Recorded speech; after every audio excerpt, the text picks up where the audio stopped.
বলবো মা, কাল সকালে ঘাটে নাইতে যাওয়া, তুমি এখনই জামা কাপড়, দাঁতের ব্রাশ, মাজন সব গুছিয়ে রেখো। হ্যাঁ, সকালে দেরি হলে রোদে কিন্তু কষ্ট হবে, বুঝেছো? আর শোনো, জায়গার জিনিস সব জায়গাতে রেখো। এই হলো তীর্থস্থান, ছিচকে চোখের আতুঘর। একটু অন্যমনস্ক হয়েছো কি জিনিস নিয়ে চোখের পলকে হাওয়া হয়ে যাবে সব। মা, নিজের কাপড়গুলো তো বেশ গুছিয়ে নিয়েছো গো মা, আর আমার কাপড়গুলোর বেলা এত হতছেদ্দা কেন গো? হ্যাঁ, যে শাওরি শাড়ি গুছিয়ে রাখতে পারে না, সে তো শাওরি বিছনা নিলে তাকে এরকম তালগোল পাকিয়ে গাঁটে ফেলে আসবে। ও বড় মা, তুমি বড় বৌদিকে বকছো কেন গো? তোমার শাড়ি তো আমি গুছিয়েছি। ওই বুঝি তোর গুছিয়ে ফেলা? তুমি কই না তো, এইগুলো তো আমি তুমি কেন শুধু শুধু দোষ নিচ্ছ? বড় মা, ওই আসার সময় তাড়াহুড়োতে না অমনটা হয়ে গেছে। তাড়াহুড়োতে হয়েছে না রে? দাঁড়া, বাড়ি ফিরি তুই মাইনে পত্র সব বুঝে নিস, বুঝলি? দিতে হোস তুই, তোর বড্ড তাড়া বেড়েছে রে। তাড়াহুড়োই হয়েছে। বড় মা, রাগ তো এখনো চেনো না? একবার বকতে শুরু করলে না এই রেলগাড়ি থামবে না। না না, যা যা বার করা করে নাও, নইলে আবার তোমার। না না, গুছিয়ে নাও। কাল বিকেল 4টে পুজো, তার আগে ওখানে পৌঁছতে হবে। হ্যাঁ। ও মা, তাহলে তো কালেরই হতো গো। তোর কি সব কথায় কথা না বলে চলছে না? হ্যাঁ, কাল সকালে আমার নিশিতের কত বড় কাজ আছে না? এখানে এসে বড়দাদা বাবুর কি কাজ গো? বাহ, সহদেবের ব্যবসার কাজ শুরু হবে না কাল? তো নিশিত ছাড়া কার হাতে হবে সে কাজ?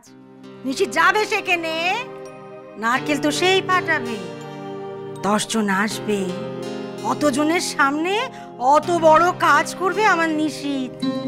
সবাই দেখবে, প্রশংসা করবে। দেখো, হাঁ করে কথা কিনছে, দেখো। কাজগুলো কে করবে শুনি? আপদ বালায় নিয়ে ঘর সারা জন্ম চলে মা। ঘোষ মশাই আবার কোথায় পান খেয়ে মুখ হাজিয়ে আসে দেখি।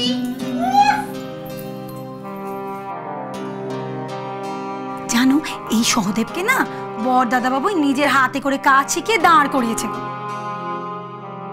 তারপর যেই জানতে পেরেছে না যে সহদেবের নিজের জায়গায় একটা দোকান দেওয়ার শখ, বড়দাদা বাবুই সব ব্যবস্থা করে দিয়েছে গো। এই দোকানটার জন্য তো বড়দাদা বাবুই টাকা ধার দিয়েছে। মানুষটাই এমন গো, এমন মন কজনের হয় বলো তো? সবাইকে দেখে, সবার জন্য করে।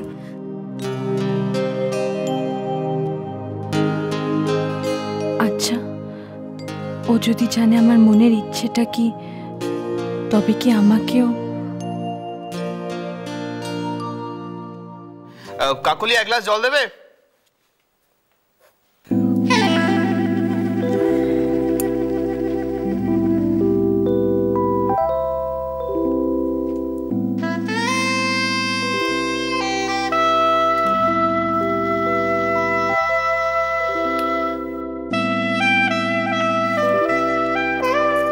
কেমন লাগছে আমাকে? পুরো করিনা কাপুর না? কার্টুন লাগছে।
তোর মুখের সাথে সাথে বুদ্ধি শুদ্ধিও কি পুড়ে চলছে গেছে? হ্যাঁ, 3টে বিছনা পরপর পাচ্ছিস যে বড়। আমার নিশিত কি মেয়েদের মাঝখানে এসে শোবে নাকি রে? 2টো বিছনা দুদিকে হবে চৌকি, আর তোরটা এখানে হবে। দাঁড়া, মা থাক না, সুন্দরী একটু বিশ্রাম নিক, আমি আমার বিছনাটা করে নিচ্ছি। বিশ্রাম নেবে কি রে? ও কি পরিশ্রম করলো শুনি? বাড়ি থেকে বেরিয়ে থেকে কোন কাজটা করেছে ও? ট্রেন চালিয়েছে, মাল বয়েছে নাকি বাস চালিয়েছে, কি করেছে কি ও? মা তবু এতটা তুই মাথায় তুলিস না এদের, এটা ঠিক না। দেখ আরেকজনকে দেখ, এ শুলো না শুলো কোনো হিসেব নেই। নিচের বিছানাটি পেলেন, শুয়ে পড়লেন, না কো ডাকছেন। দেখ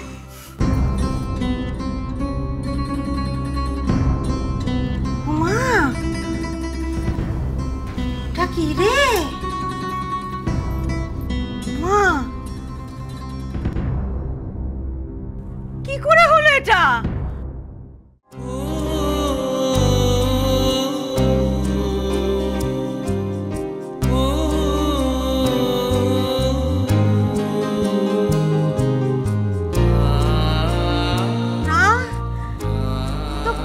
ঘষা লেগে কেটেছে মনে হচ্ছে। আমি ওষুধ লাগিয়ে।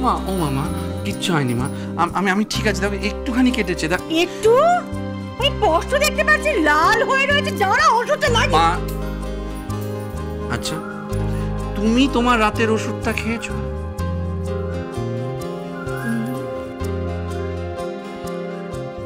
খাওনি তো? ঠিক জানতাম।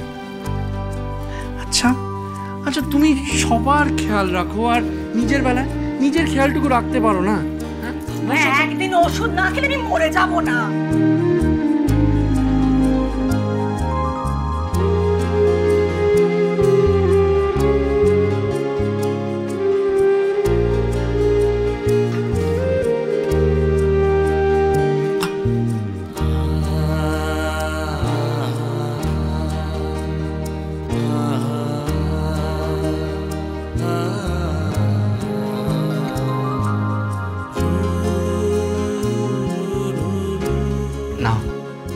না, এবার তুমি শুয়ে পড়ো।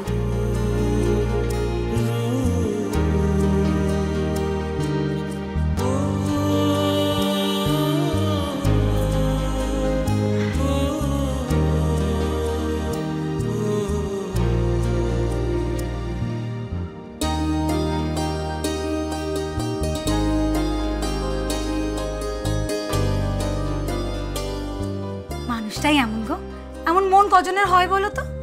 সবাইকে দেখে, সবার জন্য করে।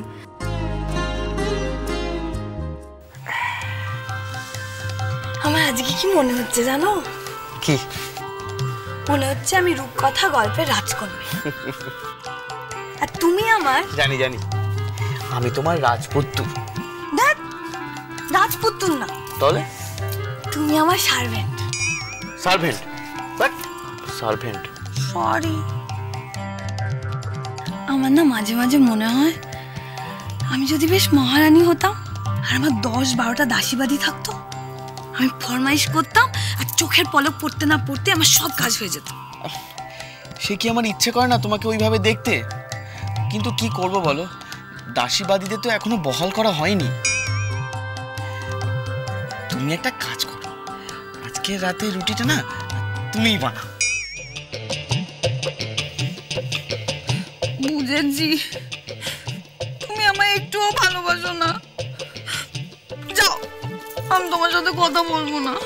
এই মা, এ কি বলছো? আচ্ছা ঠিক আছে, আমি ফোন করে খাবারের অর্ডার দিয়ে দিচ্ছি, কেমন?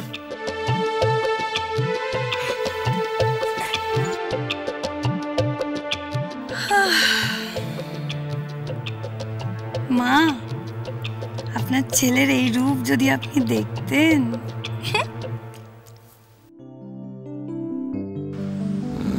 যা বাবা যা, শুয়ে পড় যা।